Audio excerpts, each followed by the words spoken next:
श्रीमान् वेङ्कटनाथार्य कवितार्किककेसरी वेदान्ताचार्यवर्यो मे सन्निधत्तां सदा ஹ்ருதே. இப்போ கோதாஸ்துதி பார்த்துட்டு இருக்கோம். கோதாஸ்துதியில் போன ஸ்லோகத்தில் ஸ்ரீதேவி பூதேவிக்கும் உண்டான ஒற்றுமையை பற்றி சொன்னார். இப்போது 10வது பாசுரம். தாதஸ்துதே மதுபிதஸ்து திலேஷவஸ்யாத் கர்ணாம்ருதைஸ்து திசதைர் அனவாப்தபூர்வம் त्वन्मौलिगन्त शुभकाम् उपहृत्य मालां लेपे महत्तरपदानुगुणं பிரசாதம். இந்த ஸ்லோகத்தில் பெரியாழ்வார் என்னும் பெயர் எப்படி வந்தது அப்படிங்கிறத பற்றி சொல்கிறார். கோதாதேவியே, உன்னுடைய நாயகன் எம்பெருமான் கொஞ்சம் புகழ்ந்தாலே போகிறோம், அப்படியே மனசு குளிர்ந்து கடாட்சம் பண்ணிடுவான். அப்படி இருக்கிற நாயகன் உன்னுடைய திருத்தகப்பனார் பரதத்துவம் ஸ்ரீமன் நாராயணன் அப்படின்னு நிரூபிச்சிருக்கார். அதை தவிர்த்து பொங்கும் பரிவால பல்லாண்டு சாதிச்சிருக்கார். இதுக்கெல்லாம் அவர் மசியவே இல்லை. அது மட்டும் இல்லை, மற்ற ஆழ்வார்கள் எல்லாரும் அவ்வளவு பாசுரங்கள் சாதிச்சிருக்கா. இவ்வளவு பாசுரங்களுக்கும் இத்தனை பேருக்கும் கொஞ்சம் கூட மசியலை. அப்படி இருக்கிறவன் உன்னோட திருமுடியில சூட்டின்னு இருக்கிற அந்த தெய்வீக மனம் உள்ள அந்த மாலையை சூடிண்டு அவ்வளவு சந்தோஷப்பட்டிருக்கான். அதுவும் எப்படி கொஞ்சம் நெஞ்சம் உகக்கலை, ரொம்பவும் அப்படி மிக உகந்து அருள் சுரந்திருக்கான். அப்படி என்ன சுரந்திருக்கான்? ஆஹா, நீரன்றோ பெரியாழ்வார் அப்படின்ற திருநாமத்தை கொடுத்துருக்கான். அதனால நீ அருளி செஞ்ச பாசுரத்திலையும் நீ சூடி களைந்த அந்த பூவிலையும் உளம் மகிழ்ந்த அந்த எம்பெருமான் உன் திருத்தகப்பனாருக்கு இவ்வளவு பெரிய பெயரை சூட்டியிருக்கான். அப்படின்னா இதுக்கு என்ன காரணம்? நீ சூடி களைஞ்ச கொடுத்த அந்த பூவை தான் சூட்டின்றதுனால உண்மையில இருக்கிற பரிவுனால தான், உண்மையில இருக்கிற அந்த அன்புனால பெரியாழ்வார் அப்படிங்கிற பெயரை சூட்டியிருக்கார். அதுவும் பெரியாழ்வார் தன்னுடைய துளசி வனத்திலிருந்து ஆண்டாளை புஷ்பம் போல எடுத்துட்டு வந்து கோதேன்னு பேர் வச்சு சின்ன வயசுல இருந்தே, தொட்டிலிருந்தேன்னு கூட சொல்லலாம், கண்ணனுடைய கதைகள் எல்லாம் சொல்லி சொல்லி பழக்கினதுனால கண்ணன் பேர்ல அவ்வளவு ஆசை வந்துடுத்து கோதைக்கு. அப்படி வந்ததுனால நம்ம கண்ணனையே கல்யாணம் பண்ணிக்கணும் அப்படின்னு தோணிடுத்தோம். அதனால வந்த அந்த பொங்கி வர அந்த அன்புல சாதிக்கிற பாசுரங்கள். அதுல நாச்சியார் திருமொழியில சாதிக்கிறா பாருங்க.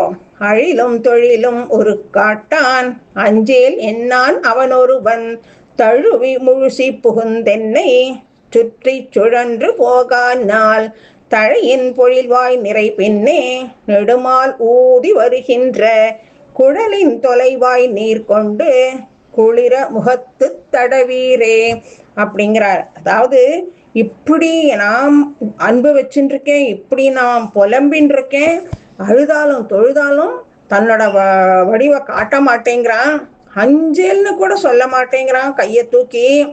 அப்படி ஒரு பெரியவனும் இருக்கான் அவன். என்னை நெருக்கி அணைச்சு எனக்கு உள்ளேயும் வெளியிலையும் இருக்கிற தாபத்தை போக்க மாட்டானா? அது மட்டும் இல்லை, என்னமோ ஒரு பீலிய மயில் பீலிய வச்சுக்கிண்டு சோலையில இந்த பசுமாட்டுக்கு பின்னாடி போயிட்டு புல்லாங்குழலை ஊதின்னு இருக்கான். சரி, அதுதான் இல்லை, அவன் அந்த புல்லாங்குழல் ஊதின்னு இருக்கானே, அந்த புல்லாங்குழலேருந்து வர அந்த தண்ணியை கொண்டு வந்து இசைங்கிற தண்ணிய, அந்த இசைங்கிற தண்ணியை கொண்டு வந்து என் முகத்துல தெளியுங்கோ, அந்த குளிர்ச்சியிலையான நான் தெளிஞ்சு உயிர் பெற்றிருக்கிறேன் அப்படிங்கிறா. அது மட்டும் இல்லை, அதுவும் போரில்ல, இன்னும் உருகிறா.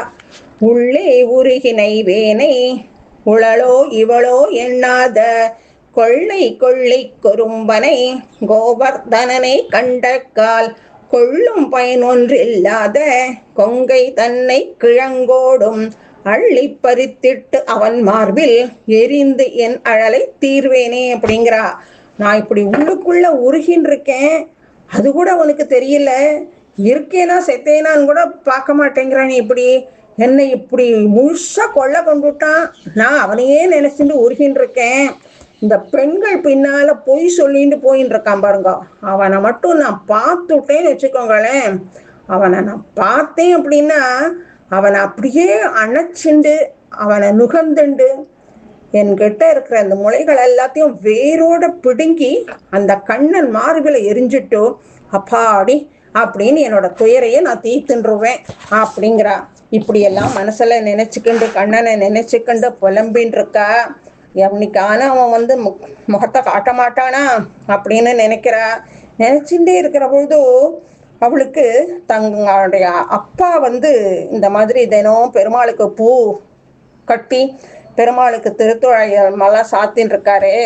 அந்த பூவை நம்ம சாத்தின்னு பார்ப்போம். ஒருவேளை நம்மள அவனுக்கு பிடிக்கலையோ, அவனுக்கு அந்த அழகனுக்கு சரியா அழகு நமக்கு இல்லையோ, நம்ம வேணா அந்த பூவெல்லாம் அப்பா தொடுத்து வச்சிருக்கிற பூவை எடுத்து சாத்தின்னு பார்க்கலாம் அப்படின்னு பார்க்கறா.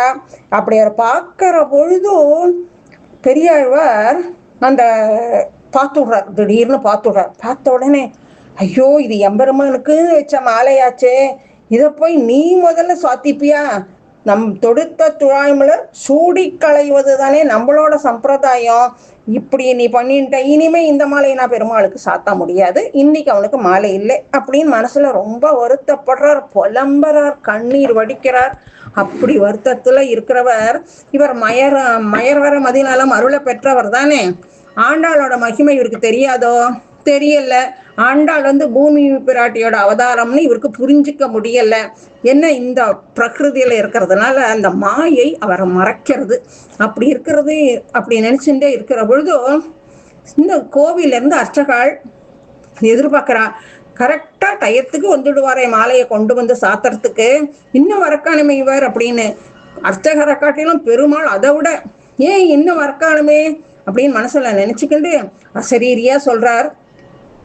அந்த கோதை, பெரியாழ்வாரோட பெண் கோதை இருக்காளே, அவ சூட்டி களைஞ்சு வச்சிருக்கிற அந்த மாலைய உடனே எடுத்துட்டு வர சொல். எடுத்துன்னு எனக்கு சமர்ப்பிக்க சொல்லு. அவ திருமேனியிலிருந்து வர அந்த கந்தத்தை நுகர்றதுலதான் எனக்கு துறை அதிகமா இருக்கு அப்படின்னு சொல்றார். அசரீரியா சொல்றார். சொன்ன உடனே அந்த இருக்கிற அதிகாரிகள்லாம் உடனே கெட்டு மேளத்தை எடுத்துட்டு மேளதாளத்தோட பெரியாழ்வார் ஆத்துக்கு போனா அவர்கிட்ட நடந்ததெல்லாம் சொல்றார். சொன்ன உடனே கேட்கணுமா பெரியாழ்வாருக்கு சந்தோஷம் தாங்கல. ஆஹா, போக்கியமா இருக்கே, பரம போக்கியமா இருக்கே அப்படின்னு சொல்லிட்டு இந்த பெருமாள் சொன்னதையே போக்கியமா இருக்கு அவருக்கு. உடனே அந்த சூடி களைஞ்ச மாலையை எடுத்துட்டு போய் பெருமாளுக்கு சாத்தலாம் அப்படின்னு சாத்துறார். ஆஹா, என்ன வாசனை, என்னமா இருக்கு இந்த புஷ்பம். கோதா சூடி களைஞ்ச மாலையில தான் எனக்கு பிரீத்தி அதிகம் அப்படின்னு சாத்திக்கண்டு நீரென்ற ஆழ்வாரில் பெரியவர் அப்படின்னு சந்தோஷமா பெருமாள் உகந்து அருள்றார். இதுவே பெருமாள் பெருமாள் கிட்ட பெரியாழ்வார் ஸ்ரத்தையா எல்லாம் பண்ணிட்டு இருக்கார். கோதையும் தன்னுடைய பக்தி பெருக்கால இந்த மாதிரி பாசுரங்கள் சேவிச்சு மாலையும் சூட்டிண்டு எல்லாம் பண்ணிட்டு இருக்கா. அப்படிலாம் இருக்கிற பொழுது சூடி களைஞ்ச மாலைய ஆண்டாள் சூடி களைஞ்ச மாலைய பெருமாள் சூடி களைஞ்சுட்டான். சூடி களைஞ்ச உடனே சந்தோஷம் தாங்கல. உடனே பெரியாழ்வாருங்க பட்டத்தையும் கொடுத்துட்டார். பட்டத்தை கொடுத்ததுக்கு அப்புறம் இது எல்லாத்தையும் ஆண்டாளுக்கு அவ்வளவு சந்தோஷம் வந்துடுறது. இதையே பின்னால பராசர பட்டர் சொல்றாரோ இல்லையோ, அதாவது பிராட்டி சூடி களைஞ்ச மாலையை பெருமாளுக்கு சாத்துறது வழக்கம் கிடையாது. ஆனா பெருமாள் சூடி களைஞ்ச மாலையை பிராட்டிக்கு சாத்துறது தான் வழக்கம். ஆனா ஆண்டாள் விஷயத்துல அது அப்படியே மாறி போயிடுத்து அப்படின்னு சொல்றார். அதுக்குத்தான் தனியன் திருப்பாவையில சாதிச்சிருக்காரே பராசரப்பட்டார். சோச்சேஷ்டாயாம் ஸ்ரஜினி கழித்தம் யா பலாத்கிருத்ய புங்க்தே அப்படின்னு. அந்த மாதிரி இத பெருமாள் சாத்தின்றது உடனே அழகுன்னு அழகு, அவ்வளவு அழகா இருக்கான். அதையே பராசர பட்டரும் அவ்வளவு அழகா இந்த தனியன்ல சாதிச்சிருக்கார். இப்படி கோதையால அவருடைய திருத்தகப்பனாரும் ஆச்சாரியனுமா இருந்த பெரியாழ்வார் என்னும் பட்டத்தை பெற்றிருக்கார். உலகறிய பண்ணிருக்கா கோதாதேவி பூமாதேவி தன்னுடைய தகப்பனாருக்கு. இப்படி பெரியாழ்வார் என்னும் பெயரை பெருமாள் மூலமா வாங்கி கொடுத்தது அந்த கோதாதேவி தான். அப்பேற்பட்ட அந்த கோதாதேவிய நம்மளும் சேவிச்சு அவளுடைய அனுகிரகத்தையும் பெற்றிருப்போம். அவள மூலமா பெரியாழ்வார் அனுகிரகத்தையும் பெற்றிருப்போம். எம்பெருமான் அனுகிரகமும் நமக்கு கிட்டட்டும். மேற்கொண்டு ஸ்ரீ தேசியன் என்ன சேவிக்கிறார் அப்படிங்கிறத மேற்கொண்டு பார்க்கலாம். கவிதார்க்கிக சிம்ஹாய கல்யாண குணசாலினே ஸ்ரீமதே வெங்கடேசாய வேதாந்த குரவே நமஹ.